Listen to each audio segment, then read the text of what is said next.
Hello. Okay, we're back. We're here. It's working. This is the 2-month review podcast / videocast, in which every week we talk about a single book, bit by bit, section by section, enjoying it, having fun. Oh, okay, we're back. We're here. Doing. I was waiting for you to interrupt me there, Brian, and tell me that was boring. I'm just gonna let it go. No, just go ahead. Okay. I like watching people just bury themselves and. Go ahead. So over 2-month period, we are reading The Physics of Sorrow by Georgi Gospodinov. We've been talking about it for the past 4 weeks. We've gotten through the first 3 sections, and tonight we're going to be talking about section 4, Time Bomb to be opened after the end of the world, which goes from pages 119 to 150. If you haven't read it, don't worry. We'll catch you up. This isn't about like testing you on your book club skills, but much more about just conversing, having a good time, being a little bit nerdy about books, and also, I believe, giving out March Madness predictions and surefire bets. Dang, who doesn't like that? Do we have? I have nothing to offer in that regard. That's because your alma mater sucks. Yeah, I mean, it barely has a basketball team, but that's fine. So as always, this is Chad from Open Letter Books, and I'm here with Brian Wood, who is the author of a forthcoming collection of short stories, also a very big, played a prominent role in The Ladder, a forthcoming, what do you want to call it, Writers' Conference that's taking place in June here in Rochester. And we're joined this week by Patrick Smith, who's been on the podcast several times, and is a writer, a reviewer, a reader, someone who's a judge on the Best Translated Book Award, and most recently has become a bookseller by joining the ranks of booksellers and take a job at Ebenezer Books in Johnson, Vermont. Yep, it's kind of in the middle of nowhere, but there's the Vermont Studio Center is nearby, which is one of the largest artist and writer retreats in the country, and so we managed to do pretty well with them. Yeah, you should come. I guess I can't go because Chad took the writer label away from me. He offered that branch out that I'm a writer and then just took it away. But yeah, I know that you write reviews, but I don't know if you write creative fiction. No, I used to, and I've been thinking about it. But just the general thing for someone who reads a lot: think about becoming a writer, and just don't do it. But the Johnson Studio Center has a really good relationship with Ebenezer, and it goes well for us. A lot of our sales are there, and then when writers come, we carry their books and keep on carrying their books after they leave. So it's nice. How many spaces do they have at the Vermont Writers Center? I want to say it's between 30 and 50 a month. I might be making that up, but it's 30 and 50 writers are there every month? And artists. It's artists and writers. It's big. It's definitely a large retreat. That's a statement. Brian leaving the podcast is a statement more about Vermont and less about anything else. He's just like, I think about Vermont. I think about writers all getting together in Vermont. That. No. Gone forever. I don't blame him. I try to leave all of the time. That's gigantic. I didn't realize. I knew that it was sizable and that it's a very important and prestigious place to have a residency at and to be involved with, but I didn't realize it was that large. I could be wrong, but I'm pretty sure that I'm right, which is how I feel about most things in life. But and so how do you like being at the bookstore? I mean, I'm only in my 3rd-ish week, and I'm only there 2 days a week, but I love it. There's a regular who seems to buy 5 or 6 books a week, and a bunch of them in translation. And he is a gruff but friendly Vermonter who clearly wants to talk but doesn't want to be told what to buy. So it's like a long con of trying to figure out how to hand sell to him. He today mentioned he really likes Latin American stuff and South American stuff. So I'm like, okay, I got to start planning out what open letter books to pitch his way in a little bit, but I got to give him time to get comfortable with me first. But gotta sell him on Rodrigo. I will. I gotta get there though. He clearly, we talked for a while today, but he clearly didn't want a forced suggestion. I'm like, okay, we'll just talk. We'll just have fun. But yeah, I like it then. That's it seems like a good fit and a good match for you given your background. One thing I didn't mention when I was introducing you this time is that you also work with the Schofield, the online magazine that is a very thick, well thought out, smart magazine covering international literature the 20th century, more or less, Yeah. by featuring like a single author in like a lot of essays about that particular author, sort of rediscovering them, giving you all the information you need to know about that author, and then also including some other sort of book reviews and other pieces to kind of go along with it. And there's usually a theme that we think connects with the author, and that lets people kind of approach the author in abstract ways sometimes. You know, there can be very academic stuff about them, and then very kind of, there's a tangential connection with them. And the next issue will be on Renata Adler. So I'm looking forward to working on that one. That's cool. And the one that came out most recently is Kobo Abe? Yep, that's it. And that was a good issue. Right there. Thinking about it, like the Boxman doesn't seem that far removed from Physics of Sorrow. No, yeah. I think there's definitely a connection. Let's see that. That's my segue. Yeah, and I like affirmed it, but then I wanted you to follow up on it because I didn't have an instant follow up. Just the sense of like an individual who's trying to find their way with a sort of like blindered view of things. This kind of this kind of related between the two. Yeah. Yep. I'm reaching here. I've also read the Boxman like 15 years ago. So they're both collectors. They're both collectors. Yeah. They're both collectors. Yeah. He collects things in his box, and Georgi collects a lot of different things, like in a time capsule. A time capsule that might well be like his entire existence and life. So, Patrick, had you read this book before coming on for the podcast? Yeah, I had reviewed it for Full Stop when it came out. Oh, okay. And I believe the year that it came out, I was a judge for the BTBA.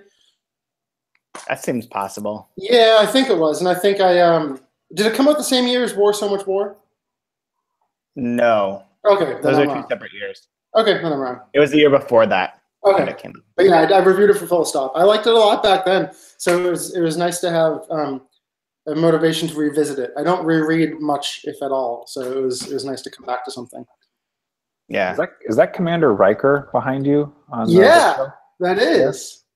I always had this joke with my friends that I always thought Commander Riker looked like he was opening an invisible door with his forehead in every scene that he's in, because he's always the like, Riker lean. Yeah. Yeah, no, the Riker lean is very important to Riker. It's wonderful. I appreciate you noticing that. It was put there for Chad, really, but you have no idea what a side corridor one could go down if you bring up more Star Trek things with Patrick. Oh yeah. There's so many episodes that Patrick has been to. Yeah. Dude, no. This is beyond that. There's a town that Patrick's been to that is like a recreation of Star Trek. Well, it has a recreation of Star Trek, and it's run by an Elvis impersonator. Huh? Is it only TNG, or is it all different? It's the entire original series set. Oh, okay. Wow. Like highly detailed recreation run by an Elvis impersonator. That's a blast from the past, like something that would come out of a time capsule. Another good segue. Yeah, this chapter sounds like it would be the name for like a B-52's song or something. Like, Time Bomb, or a Godspeed You Black Emperor track. I was listening to that while I read this. I'm not kidding you at all. Godspeed is the reason I wasn't listening to the podcast or watching the podcast last week, because I was seeing them. Really? Yeah, they were here last Monday. What kind of crazy world of coincidences do we live in which you make that joke and we all have connections to this book? I just feel like you had to have it when you were in the dorm room so that you could be like, fuckable with the hip chicks. Yeah, what's funny is looking at the show, I don't think many college kids listen to Godspeed anymore. There were some college kids there, but it was clearly a lot of people who went to college a while ago. Yeah, these are all old people. Yeah, all old people now. And it's the first time in my life I've ever felt out of place for not having a neck or face tattoo. Wow. Yeah. A lot of neck and face tattoos. Hi. Yeah. Okay. You have to go back. Go back and let's go watch. When I was in the hospital for a baby for Alex being born, I saw numerous people with neck tattoos, and I always wondered, like, you could be going to any number of these departments. Oh man, what's up, the dog? So this section, book. This section, I will try and recap it. Although this is one of these classic Gospodinov sections where there's not really a plotted recap so much as a number of different little themes or bits and pieces that kind of tie together or reflect off of one another. So it opens with him talking about the process of aging and losing his empathetic abilities, and that as a result, he's starting to like collect things, to go think back on things, to get more nostalgic, to remember his childhood a lot more, and talks a lot about time capsules and the variety of time capsules that existed in his youth and throughout history, and different ways that worked, and gets into a lot of ideas about archives, about preserving things for the future, especially in relation to the time when he was growing up, which was at the height of the Cold War, when everyone assumed that they were going to die through nuclear holocaust at any moment in time, and seemed quite possible. And then there is Chernobyl, which felt like that was really the beginning of the end for a lot of people, and talks about like the idea of like finding things later on, which we can get into, which is one of my favorite parts, of like finding these time capsules later on and how they would be treated if they really were reopened after 5,000 years, after like a series of like cataclysmic events where a new human species or whatever found these things, and how they would interpret them. So I think that's a generalist summary of what's in here, right? Yeah, I think that works. So what'd you think of it, Brian? It brought back a lot of fond, interesting memories. Like I know, like I assume most people at some point wanted to bury a time capsule with their friends, or they went to school and would bury a time capsule or something. I thought about the stuff that I put in it, and I haven't dug it up yet. It's been almost 30 years, or not 30. It's been almost 25 years, 30 years since I buried it. So you actually did one? Yeah, me and my friend did. His house, they were doing an addition to the house, and so we measured from his property line before they poured the foundation, so it's under a house right now. We put it like we put it in an old Tupperware, like piece of Tupperware, and like duct taped it. And I'm trying to remember what I put in it. I put my favorite teams. I put a rookie card from all my favorite teams in there. So there's like a Barry Bonds rookie card in there. So you want to go dig that up, don't you? I don't know if that's worth much, but then like for whatever reason, we had a 3.5 floppy disk, because that would last longer than the 5.5-inch one of the Anarchist Cookbook. This was like back before that was banned on the internet. This was like 1995 probably when we did this. Oh my God. So I have the Anarchist, because we like to make our own firecrackers and, you know, like little boys doing stuff with that. Yeah. Before we realized it was for like crazy skinhead militia people. We're just like, oh cool, we can make our own smoke bombs with this. That's so fun. Yeah. And so for some reason I thought like, well, this is important because this probably won't be around. Like this seems like it should be illegal, so we'll put that in there too. So yeah, people in the future need to know how to make bombs. Oh, yeah, and also like how to turn bananas into weed. Yeah, exactly. So it was there's baseball cards and that. Yeah. I mean, the Anarchist Cookbook does kind of capture a certain era where like innocent teenagers had fun at having that, as opposed to like teenagers now having it would be like, well, you're now on a list. Like, you're gonna go kill your school. Like that was something that was never thought of for it. It was just like you just had the thing.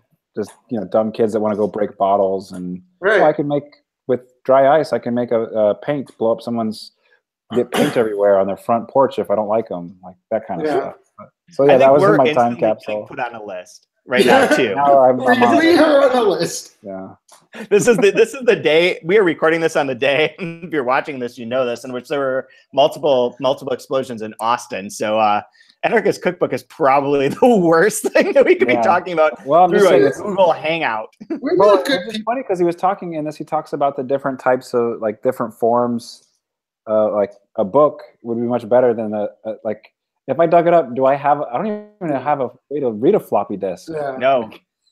I don't have a way to read a normal disk, and that's that's one of the coolest parts of this, like bringing up that idea of like we think that because everything's digital now it's preserved forever, but it's actually like less preservable because so much of that goes away. We used to have at Elke Archive, when we were moving through from one of our offices to another, we found the original digital files for the first books that were printed by the press, and they were in this like square plastic thing that was probably like this size, like a little bit bigger than the size of the book, and there looked like a laser disc sort of thing inside. And there was like some contraption that we found that you could jack them into that would like crunch and be like very like mechanistic. There's no way to attach that to any given computer that we had in the office or would ever be able to find. So it was like, these things are great because they're like archival and they're the first books. No way could you ever access them at all. Like, I don't have the first clue how you would be able to do that. And that's one of those problems that we have nowadays. And now everything's in the cloud, and that feels safe, quote unquote. But if there's anything goes down, all knowledge is just gone from the internet. And so in addition to him talking about the paper being the best way of preserving something, he says the hexameter, with the Trojan War is preserved in the capsule of hexameter. And I think he means, as much as he means writing, he means the specific form and style of hexameter. So I questioned if his fragmented style that he uses is something that he sees as stronger than a straightforward continuous narrative or not. I didn't have an answer. I just kind of started to wonder if the form that he's using is somehow more preservable than a continuous narrative. Because if anything, if parts of this are lost, you know, there's still more of the work than if part of a solid narrative is lost. Yeah, that's a good question. That part too reminded me, like way back, I remember reading a sonnet by Spencer. I think it's like Sonnet 75 or something like that, where he's talking about, he has like a lover and he keeps writing her name in the sand, but it gets washed away. Mm-hmm. And, you know, like, well, the only way to make this last forever is if I like actually write it down and publish it, or like, it's an interesting way of thinking about eternity. Like, somehow having it written down on paper makes it last longer than digital or acid-free paper. Yeah. This book will last longer than all those floppy disks that are in your time capsules. Well, maybe it's good. That book should. I'm not one to ban books, but that book's very dangerous. So I'm glad my floppy disk has become obsolete and making thermite or whatever. It's not good for a 7th grader to have that, I guess. No, probably not. Probably true. That is true, like what you're saying about like the strength of the book, because like they're in this form lending to that, because there is a sense that if you miss a section or whatever, like it's okay. It sort of doubles on itself, and then you don't need every little step of the plot. You need the tone, you need the atmosphere, you need the sort of general ideas that he's talking about, and the character is much more important than like what happened before and after, the causality. So it is like in terms of like writing a code or creating some sort of coded idea, that is a much stronger way of doing it, I think. Yeah. It's prepared for decay. Yeah. So you guys were both alive for Chernobyl, right? It wasn't really formative part of my growing up or anything. Yeah. I mean, my only stronger memory of Chernobyl is kids who came over and were adopted in the U.S. who were like Chernobyl kids. Well, see, we didn't have Chernobyl kids. We had Afghanistan kids. And I guess on the West Coast. Yeah, East Coast took the Chernobyl kids, West Coast took the Afghanistan kids. Whatever. Yeah. Oh man, that's one of the things that comes up then for me in thinking about this, because a lot of the stuff in here deals with like that idea of apocalypse and of like the fact that I like the section here. Just lost it. About the 60s and 70s. Yeah, 142. And it's like it was in the air. They all had the premonition of apocalypse in the late 60s and 70s, these new realists. And there was that sort of sensibility, I think, of like people doing things and that the world was, the potential for it to end was right there. And I remember like when he talks about like what's going to happen in a nuclear bomb, the houses will all stand, what you should do from the classroom. And like people make fun of that a lot, of like the getting under the desk and all those kind of like old school, how to survive a nuclear attack. Put your head away from the mushroom cloud. That's going to do it. Don't look at it because it'll hurt your eyes. Like, what? When your body's incinerated, you don't want to see it. Yeah, it's probably best. It's best to go feet first. Yeah, it's so crazy, man. But that was really palpable. Even Yeah. even when I was growing up, which was after that period of time, but in like the 80s and through Chernobyl, which is why I always think about it. Like I remember distinctly waking up to, because I had one of those clock radios that had the numbers would flip, which old people recognize. And when it went off, the alarm went off, it would turn on a radio station. And it turned on a radio station one morning to reading off like sort of frightened panic announcements about Chernobyl happening, and that there's a cloud of like radioactive material that was spreading out over Europe and would be hitting the West Coast in like 3 days. And it was unclear as to what would happen or what had happened or what was going to be the result of this, because there's no information. And the Soviet Union was not forthcoming about like what the reality of that was. And so like at that moment in time, all of those fears of like this could just be a thing. You could just all of a sudden wake up one morning and someone would have set up a nuclear bomb and everything's going to get wiped out. Like that felt very real at that moment in time. And in contrast to that, like this idea of like, what would we preserve, or like what should be preserved in case of that thing, is interesting, because as he points out in here, like if you did find a time capsule after an apocalypse, after a cataclysm has happened, and it was like, oh, here's a great society, like that society led to its own demise. Well, I mean, he points out that they bury the actual like designs for a nuclear weapon in the time capsule. Like, oh, that thing that destroyed us all, we gotta make sure the next people have it too. Yeah, they bring it up and rebury it to make sure that that's there. No sense of their own destruction. And I mean, that's... Here's how to give a hug. Here's how to stop bleeding. Here's how to create a nuclear fission. Yeah, those instructions were funny. Yeah. It kind of made me think too when he got to the part about Voyager. I was always interested with, like, growing up learning about Voyager and what they put on the satellite, and I always imagined an alien finding it, and like how bizarre are the instructions that are on there. Like they're gonna be looking at this like, what the heck is this golden round thing? Random crap that's on it too.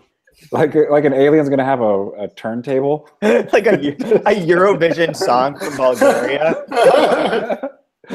You can dig up a golden record and sort of like, I have no idea what to do with this. It would be a placemat in the middle of someone's table with flowers on it. This has all of the songs of all the languages on our planet. Like, oh look, you can put a bowl of fruit on it. Like, it's a very pretty table. I like this. Yeah, it was funny too. Like I like them thinking like they were the only song, and then they got really mad. Like, oh, there's this crap on it too, and Jimmy Carter says hi on it. What the hell? The Jimmy Carter stuff is so fun. Like, I love how they pictured him with like a cowboy hat, riding like it was Dr. Dr. Strangelove or something. It's just fantastic. Like, my parents all view him like, oh, Jimmy Carter's weak. He is a weak guy. He wouldn't drop a bomb on anybody. That's his problem. Yeah. Yeah. But they were convinced. They're like, oh yeah, this guy's crazy too. Look at his teeth. You can't trust a man with teeth like that. They have a poor Jimmy. Really poor Jimmy. No, it was just really interesting to see the way a communist country was looking at him, and the caricatures they would do of him. And I'm sure it's probably laughable the way we had caricatures of, communist leaders in the 70s and 80s. Gorbachev with his with the birthmark. Yeah. Like he always seemed, that was rife for like humor and satire and dismissive-ness. In elementary school, I have a birthmark here, and it gets more red in the winter, but it kind of disappears in the summer. I get made fun of a lot in elementary school. They'd call me Gorbachev because I had a birthmark. I started like reading up on who Gorbachev was, and I'm like, hey man, Gorbachev is actually kind of a cool dude. Like I'm cool to be called Gorbachev. It beats Khrushchev, so yeah, absolutely. And Stalin. Yeah.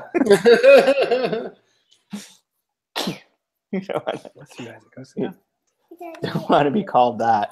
I don't know what else I was going to say about this. I forgot now. I don't know what else. Anyone else that had to jump on here? Oh, I know what it was. The other part related to the time capsule idea was the essays that you'd write. Like, what's the world going to be like in the year 2000? Right. and all those kind of things, which are super fun. Like even nowadays, I'm sort of a sucker for when they have like time capsules in like local museums or whatever, or dig them up and they're like, here's a letter from the mayor from like, 1849 to people, the residents of Rochester in the year 2000. And it's like, I'm sure that your glorious city is built like flying cars and horseless carriage and whatever. And you're like, no, it's just a goddamn parking lot. Like, I love that his is like, how do I see myself in the year 2000? I don't, because in the year 2000, the world will end. This is a fact. Which that was another, like, all this is a really like nostalgic chapter, like memory of all those different ideas of not only time capsules from your youth and all the different variations on that and like the Cold War fears, but also like the idea that like I lost my train of thought.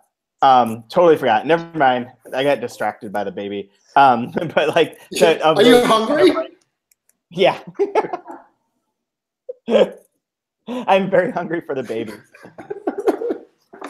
This podcast is going off the rails. That's fine. I mean, off the rails is fun, right? Yeah, absolutely. But yeah, it's one of this is a chapter I really like. I actually think that so far of the book, of the parts that we've talked about, this is my favorite one to just read on its own.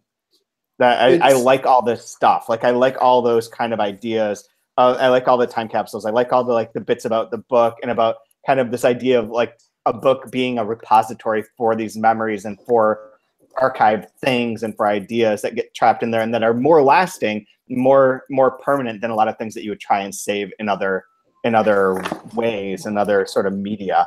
I also really like the section about the bees and the collapse of bees, like the colony collapse disorder, because I'm fascinated by that, and I've been fascinated by the whole bee trauma for a while now too. And the little satire of like people collapsing and just being like reverting back to like 30 years ago and having no memories sounds kind of wonderful, to be honest. Yeah. I don't know if you guys got this or not, but when I was living in California growing up, there was always this scare that there was this African killer bee invasion that was on its way from from South America, and it's making its way up. And it just killed a kid in New Mexico, and it's on the way to get us. We remember always being scared of like killer bees. Instead, we're going to die because there are no bees. Yeah, exactly. It's just the opposite. It's not one thing; it's the other. I mean, I think that this whole section just represents the book. It has humor, it has sadness, it has the Minotaur myth, it has. I think nice thing. It has Jimmy Carter. One nice thing about that colony collapse thing is it's one of the few moments that really pulls the book to the present. It's him talking about something happening now, or happening still. Yeah. When he wrote it and now, and it just reminds you this is an ongoing project. That this isn't, as much as this book is nostalgic, it is not simply about nostalgia. It's doing something with nostalgia. Right, and it does set forth in the way that when we talked about that section of Freizen's The Invented Part, where it sort of was the frame for everything else. This isn't necessarily like that, but it does have that feeling of like suddenly you can map on there that the Minotaur as him as the author in the midst of his labyrinth of like memories and archives and things that have been saved, which are also being preserved in the book itself, because if you don't preserve them there, all this other stuff's going to go away, and tying in all like the different moments of apocalypse and of catastrophe. So there's like the idea of nuclear annihilation, but then also like towards the end where it's like the bees are going to die, we're all going to die, and then there's the blackbirds falling from the sky, there's all the crabs showing up, all these things that are real events that are like ominous and terrifying are always right there kind of on the outside. And if you were the Minotaur in the labyrinth, that would always be kind of a present fear, I would think. Yeah. And also, like, there's always new ways he's using the Minotaur myth. But the little moment I really liked in this is the section just called Side Corridor, and a person wearing a gas mask resembles a Minotaur, and then it's simply a picture of a gas mask. And there's two things I like about it, which is just, it's again him placing the Minotaur myth on something in his life to make sense of it, to give it some sort of order for him. And I was going back to that fact that this book is very disordered in a way, is that myths are like that. Myths are constantly fragmented. There's many different versions of a myth.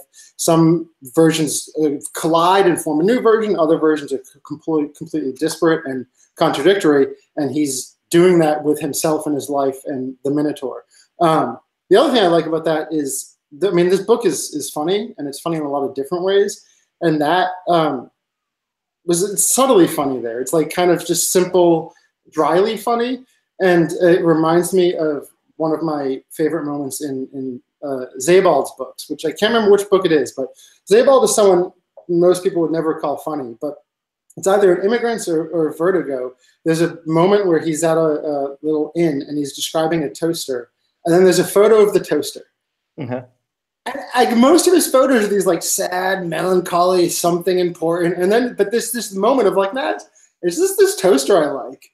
And that like dry humor reminds me of the Minotaur Mask. And I did not prepare well enough. My computer's at 9%. I'm going to go grab my cord and be right back. Geez, live on the edge. 9%. I'd let that thing go down further than that. Come on. Yeah, you can get down to 1, 2. Weak sauce, Vermont. Yeah, absolutely. There's other like very kind of, I wouldn't even say they're subtle, but just even in the beginning of the chapter, on page 119, where it talks about being an empath and the corridors towards others and their stories, which were once open, now turned to be walled up. That gives you that idea of like the maze where you think you're going down a path and it stops, right? Like, so you're just kind of reintroducing the labyrinth. And I really like that idea too of like treating it as if it's real, as if like he could go into people's memories and relive them and see them and all that. Like treating that in an honest way, and then saying like, as I grew older, that went away, is really makes it feel almost more possible to me. Like kids do have this like very empathetic sensibility, and they can't obviously travel through time in people's memories, but they do have like a certain sensitivity to other people that does get sort of walled off as one grows older, and as you start to like have too much shit that you've accumulated in your life and too many other things, that all that kind of gets cut away, and you end up with detritus that is meaningful to you or isn't meaningful, but has some sort of thing that you've collected, even be it memories, be it stories, be it other people's stories, be it actual factual tangible objects. It's all around there, and it is. I do think that that section is really powerful to me. And this is another section too, I was going to say, that ties into his other books. So like when he says like, when he goes through his like list of like moving, I forget where it is, but like, oh yeah, farewell, new apartment, new farewells, move in my student years, moving out after divorce, moving to other countries, coming back. That seems to tie into Natural Novel, the novel that we published at Delphi, where it's all about his divorce and has some of the same sort of themes told differently and using a similar sort of style, kind of mosaic, like fly's eye sort of style is how he describes it in there. And that's the metaphor that he uses, that it's all these little pieces. And if you can see all the angles at once is the only way to understand like the trauma of this divorce and of like one's life. But he does in there have these bits about like the boringness of the 80s or like the 70s and what they were like. And that kind of resurfaces here, and it kind of ties together, creating a Gospodinov, I can't even talk. One more time. Gospodinov sort of, I'm trying to make it into a world. Gospodinovian yeah, world. There you go. You did it. Yeah, that works. That's the word. But he does have that with his different books that interact. And Gostin is another one that pops up in that story, and other stories is tying it in further. So they're almost like these things are connected in a way of like detailing a bigger sense of life that he's doing through his writing, and how writing can play a role in that. Probably not, but sure, that works for me. Fair enough. I'm just kidding. got nothing. I do like that section too, where he does reference a lot of parts from this book. Other time capsules on 140. Since other capsules depicted the world like a postcard, kind, pretty, dancing, endlessly inventing various trinkets, the capsule in my basement had to contain the signs and warnings, the unwritten stories such as the history of boredom in the 1980s, or a brief history of the ephemeral, or an introduction to the provincial sorrow of late cat socialism. And all those are like names of sections in this book, I believe. At least some of them are. Yeah. Here's and like goes on to tell I don't know if this was meant to be or not, but like way back on page 91, you don't have to go there necessarily, but one of the notes I did, it talks about, I don't know if this is showing up or not on it, but I said it reminds me of Voyager. Wow. Back on page 91, because it says the first mundane proof of atomism and quantum physics, we are made of specks of dust. And then just beneath there is beam of light. And there's this famous photo called, I think it's the Blue Dot by Voyager, where the Earth is just a speck of dust. And I was like, oh, that makes me think of that thing, the Blue Dot. I'm like, how everything can just die like that on Earth and we're gone and all our history is wiped away forever. And it's a funny story because I guess it was Voyager was about to leave Saturn, I think it was, and they couldn't really make it do anything after that. So Sagan asked if NASA could turn it around and take a picture of where it came from, like as to Earth. And the scientists were kind of like, well, why the hell do we do that? There's no science in that. We already know all that stuff. He's like, no, just do it. I think it'll be good. And so they take this picture, and it's just this tiny little dot and like a little beam of light. And it's like, that's Earth. That's us. That's every hope and dream you've ever had. Every war, everything in history is that little tiny blue dot. And it's like, I think he must have been thinking about that, because it's just odd that I would have been able to think like, oh, that reminds me of Voyager. And then 50 pages later, he talks about Voyager. So I'm wondering if he's if that's in there too. Like, this could all be annihilated and it's all lost forever. Yeah. I mean, absolutely. the book definitely echoes itself a lot, and then that's like a pre-echo. Like that's placing the echo before it actually happened, before the sound happens. So someone commenting on YouTube right now, Gabiano117, is saying that this book is perfect for rereading because of the way that it retreats and advances and circles and gets lost again and again and again. Absolutely. I think that is what we're getting at right here. I do wonder, a question for you guys, like part of like this sort of time capsule accumulation of ideas and of things, it seems to me like it's particularly relevant and poignant by being from a communist country. Like in America, we're always like, everything's progressing, the future is always great, we don't need to like preserve things in that way. But when communism has fallen and your structures are upended in that way, I wonder how much more that plays into this idea of like trying to, or to having some sort of nostalgia for that time period, for your youth or for your growing up that's now sort of like corrupted and gone. But it's also layered because it's everything that came before had also fallen. You know, there's the previous section when he can't say God, he has to say government, for the G word. And all of that stuff has fallen away, and he's old enough to remember glimpses of it, and then because of his empathic ability, he remembers more of it. So like it's that communist collapse and fall has happened, a few times over the course of Bulgaria's history, as opposed to, again, with Western history, we were supposed to just be one build before our giant epic collapse. There is like a book that we're probably going to do for this later, Facts by Dubravka Greshik, sort of ties in this too. She uses a similar sort of style at times in her writing where it's like fragmented and has like these kind of bits that weave themselves together into a larger conceptual idea. But she writes a lot in her essays about Yugo nostalgia, of like a nostalgia for the lost Yugoslavia. And like, even though things were kind of crappy under Tito and like it was complicated, there is still that sort of, belief that there was something about that was appealing, or that's still appealing. And you can get away with it. I remember talking to people in Estonia the first time I went there, and there was someone who was like, the thing was when we were under like Soviet rule, we at least had time to read. Like now we don't have time for anything. We're all busy trying to like get ahead, and and like because things were limited, things meant something. You knew what Jimmy Carter was. You didn't have to question what Jimmy Carter was. Jimmy Carter was a man with big teeth who would ride a nuclear bomb with a cowboy hat on. That's that. Oh, clearly. The movie with the longest title to ever win an Oscar.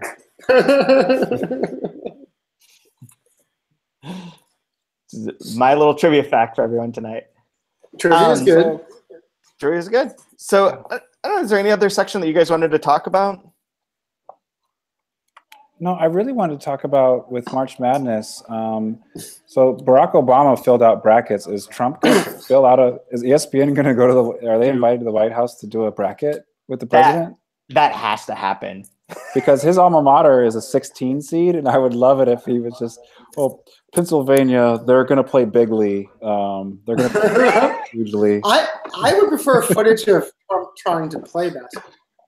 I want him to fill out a bracket. I think that'd be like must-see TV. I want to see that. I would watch that. I would 100% watch that. Just speaking of goofball presidents, we got to get Trump. I want to see Trump's bracket.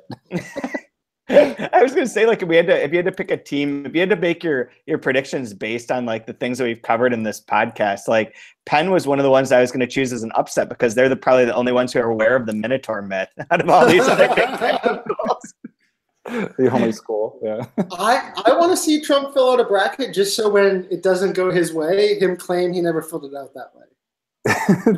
That wasn't the bracket. I have the bracket here. I'm going to unseal the envelope. They're all correct. As you can see here. 100% correct. Only one in the nation. Oh, God. I only win. It's all I know how to do. I do have from previous 2-month review guest Tom Roberish. He's got Texas Tech winning it all, so I think we can lock that in. Okay. I think his rationale is because why not? I mean, that's a good attitude for 2018. Yeah. You never know. Anything can happen, man. I don't know. I just want tomorrow. I always like to call attention to bodily functions in books. Yes. And so I enjoy that there's a section with piss humor. Yep. But however, I disagree with pretty much all of the instructions given. So one should not urinate facing the sun while standing erect, but one should remember always to do it at sunset and sunrise. Nor should you piss on the path or next to the path when out walking. Nor should you do it when naked. Nighttime belongs to the blessed. I think pretty much all of that advice is wrong. I'm pro not pissing on the path, but yeah, I mean, you can piss off the path. And peeing while naked's good. I like this book, but I just disagree with that little advice. That's from Hessia. That's not from him particularly. Well, but he's sharing it in a positive light, I think. Yeah, that should be a good book given instructions. I add it to the box. Yes, exactly. He thinks that should be passed on. I don't think that advice should be passed on. So the baby with the new baby, which I have, which we were talking about last week as possibly being born during the podcast. He was born a couple days later. But last night was the first night that as changing him, there was a strange looking thing that was above his head. And I thought there was like a spider web that was attached to him or a cord. And I flicked it and it was like, holy shit, he's pissing. He was peeing so hard that he was peeing over his head against the back wall in like a clear, thick stream that made it look like it was like a rubber band that you could like swing through the air. So like, I think he's taken this advice and done something with it. Hey, I know grown men that take medication to do stuff like that. I know. I was like, I'm jealous. Yeah, some people pay money for that. This is true. So did anyone have any last comment sections? There's one other question I was asking about what post-Soviet country does sadness and nostalgia better than this, or how this stacks up to other representations in Eastern European literature of nostalgia. And the only thing I was going to say to that is it does remind me mostly of Dubravka Greshik. Like, sure, her books, especially like Museum of Unconditional Surrender, do have a lot of play around this, as does Europe and Sepia from an essay point of view, do a lot of like diving into like the complications of nostalgia, and also like, especially when you're living not in your country anymore, which Georgi is not. Like, he still lives in Bulgaria, except for right now when he's living in New York City as part of as a Cullman fellow, but he is still there. And so hers is both a mixture of like the nostalgia of those times and the complications of that, and the fact that like she lives in exile. So a book that we're doing from her in the fall, American Fictionary, it was written when she was first in the US, not at Middlebury. Where was she? I think it was in Connecticut. And she wrote a series of essays that were kind of about the American experience compared to what's going on in Yugoslavia. And at that time, like, America's like very, glorious and into fitness trends and all the normal American things. And meanwhile, her country is being devastated by like an internal civil war. And it's very interesting to look at those two things, and it plays into what we're talking about in terms of nostalgia here as well.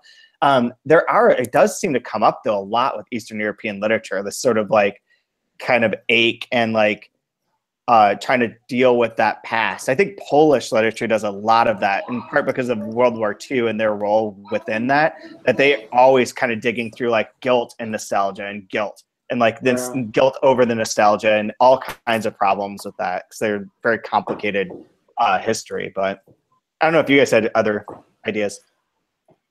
No, I mean, I guess the last thing I want to talk about more relates to having that, our favorite quote. But the sorrow thing is wonderful. I mean, part of when I reviewed it, a lot of it caught my interest. And the fact that it's going to be kind of humorous and also a nonlinear narrative. I enjoy myths, so okay, that sounds good. But just the title was cool. Like, I'm simple sometimes, and I liked the title. I'm a fan of sorrow sometimes. I guess I listen to the National, so sorrow is a thing. But I was reading this at a coffee shop the other day, and someone asked me what I was reading, and they would ask me because they liked the title, and they seemed very into it. But it was initially the title that caught their eye, and I was like, okay, yeah, that kind of worked for me too. That was a thing that brought me in, because it's the physics aspect gives a sense of it being a study and trying to work it out, that you are trying to understand what sorrow does, how it works, where it comes from, how it develops. Like, it's he's studying sorrow. He's trying to grasp it and understand it.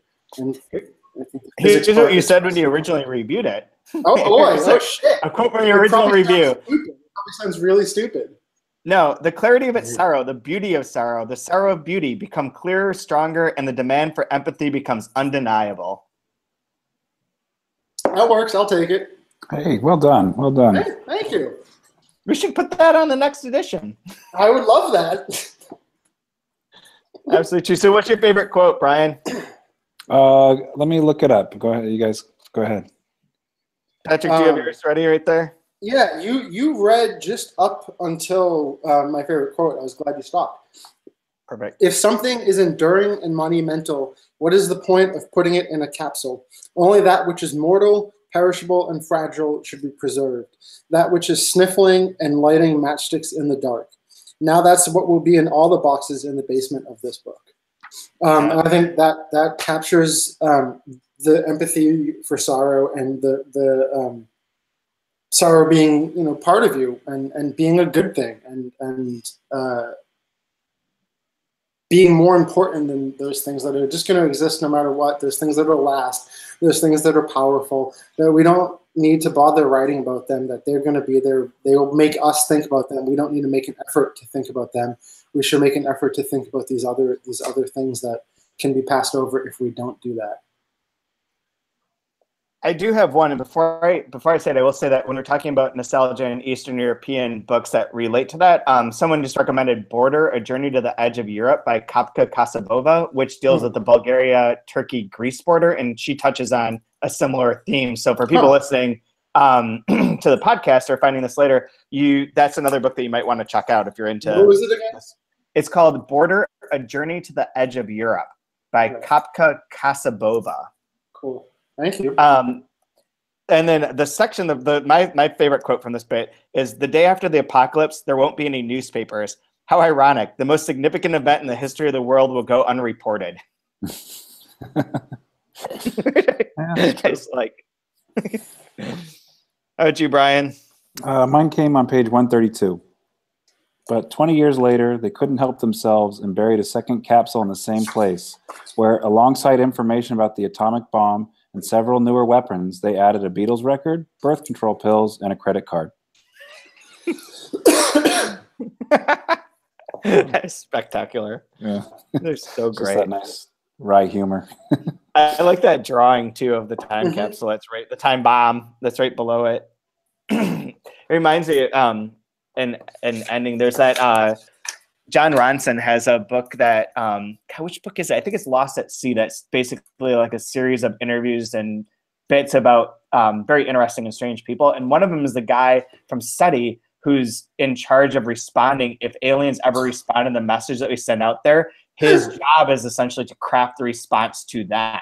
And like it's sort of related to these time capsule things because we're sending out these messages of like for eternity that I guess are going out through radio waves now, rather than thinking of burying time capsules. Now we're sending out things elsewhere. And what would happen if someone did find them? And in this case, it's like alien life and whatever. But it's kind of an interesting concept. Like, what do you do if someone replies? Like, is that his full-time job? Like, does he just sit waiting for this? No, I think it's more complicated than that. But there's like people and they have like rules and like drafted as like how to deal with this and like what your response would be. You don't want to like and what would you do? Like you don't want to piss off anything. I would probably just say like, warning, stay away. Be careful. Like it's really jacked up here. Don't go. That's essentially. I think like one of his phrases was like wanting to say like, we tried, but we didn't do well. That's so stressful. I mean, I was stressed doing this podcast. I don't want to talk to aliens. I would just say wrong. Like my response would be, sorry, wrong number. New number who dis? Yeah, exactly. Yeah. Don't DM me if you don't know me. Anyways, well, thanks everyone for watching tonight, and for anyone listening to the podcast, thanks for listening. Be sure and like us on iTunes. You can find it easily at 2 Month Review. And tell your friends, tell everyone you can to either watch the YouTube videos, subscribe, download it. I don't know if there's anything else to add to that. Give us a rating. You can find Patrick. What's your Twitter? pp_smith_vt, I believe. I think. Yeah, sure. Sounds good. And Brian, you're at Brian Wood _. That is correct. Yes, sir. And I'm at Chad W. Post, and Open Letter is open_letter, I think. And sounds good as well.